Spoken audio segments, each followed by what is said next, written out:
আমাদের জীবনে প্রতি পদে পদে কাঁটায় ভরা থাকে। সেই কাঁটার আঘাত সহ্য করে আমরা যদি জীবনকে এগিয়ে নিয়ে যেতে পারি, তবেই তো জীবন সুন্দর হতে পারে। চেষ্টা হতে পারে আরও সুন্দর করার, পরিশ্রম হতে পারে আরও সুন্দরের, সাধনা হতে পারে জীবনের প্রতিটা মুহূর্তের। তবেই কি জীবনকে সুন্দর করার একটা মনোভাব আসতে পারে। বিকল্প কোনো পথ নেই। কঠোর পরিশ্রম আর ধৈর্য, সংঘর্ষ, লড়াই, এগুলো করেই জীবনকে এগিয়ে নিতে হবে। এটাই বাস্তবতা।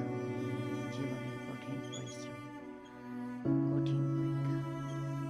যারা এই পরীক্ষায় অগ্রসর হতে পারে, এগিয়ে যেতে পারে, তারা জীবনে অনেক কিছু করতে পারে।